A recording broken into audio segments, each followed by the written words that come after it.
The phone buzzed like a small insect dying. Bright. Loud. Wrong. It sat on the counter beside the mixing bowl, dusted with flour, vibrating itself toward the edge. Pancake batter dripped in slow, careless ribbons. The pane hissed. Butter burned. A message flashed across the screen. LAST and IGHT, WASW, No name. Just the words. My daughter read it out loud before anyone could stop her. Her voice was clear. Curious.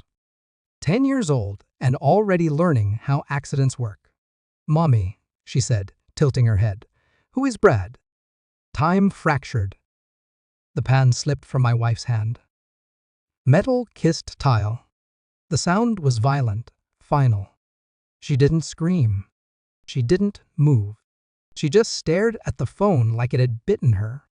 My daughter's smile collapsed. She backed away, confused by the sudden temperature drop in the room. I didn't look at my wife. I looked at the screen. The phone buzzed again, then stopped. Silence rushed in to fill the space where trust used to live. I'm going to my room, my daughter whispered. Her feet ran. A door closed. Too gently. My wife finally turned to me.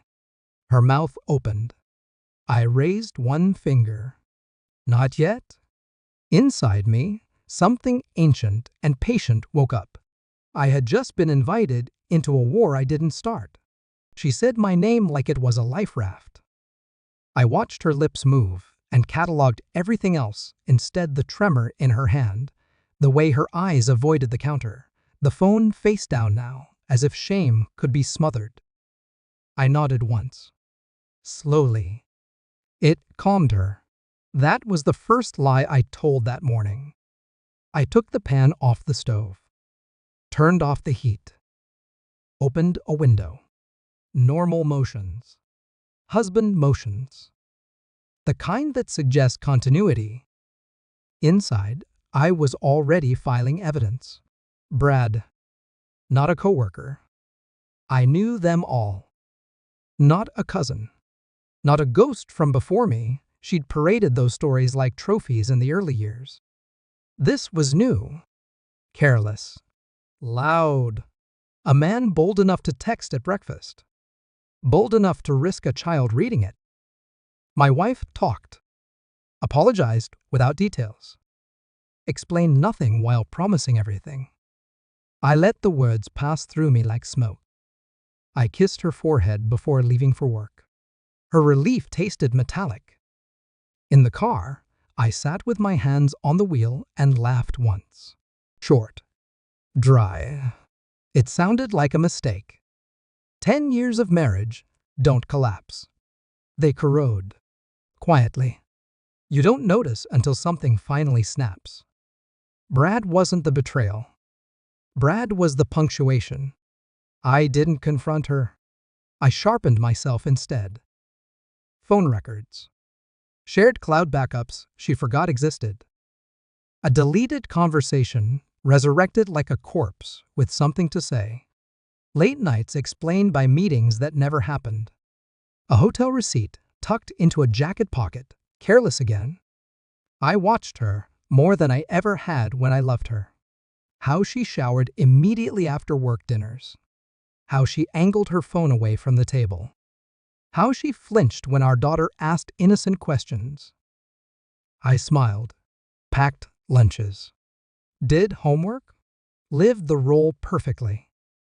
At night, I lay beside her and listened to her breathing, mapping the distance between inhales like a countdown. Brad had a last name. Brad had a wife. Brad had a pattern. I didn't rage. Rage is loud. Rage warns people. I documented screenshots, dates, locations. And then the final piece arrived, an email she never meant me to see, forwarded accidentally to our shared account. Plans. A future that didn't include me, written with the optimism of someone who believed secrets stayed buried. I slept deeply that night. Clarity does that. I printed everything. Paper feels heavier than truth spoken out loud. I laid the stack on the dining table after dinner. Our daughter was already asleep. The house was holding its breath. My wife froze when she saw it.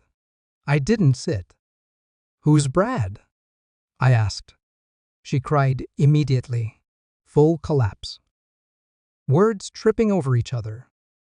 Love, mistake, confusion, blame disguised as vulnerability. I slid one page forward. A photo. A date. A hotel name. Her hands shook as she reached for it. I pulled it back. "No," I said quietly. "You don't get to touch the truth." She broke then. Really broke. I felt nothing.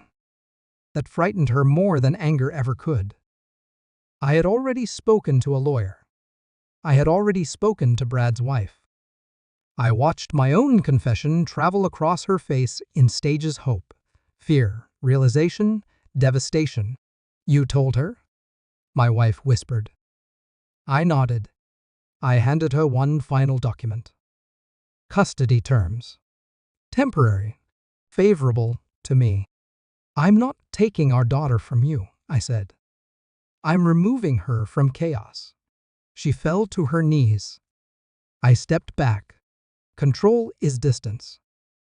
"I knew," I added, almost kindly, "from the moment she read that message." Her sobs followed me down the hall like static.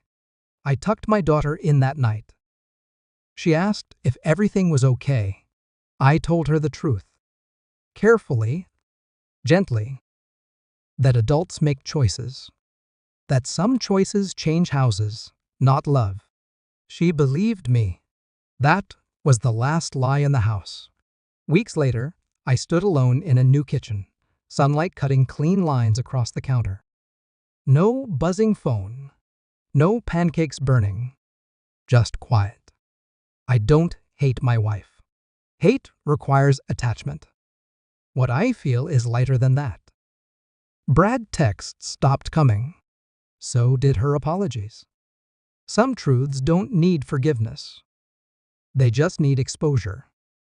And once exposed, they lose all their power.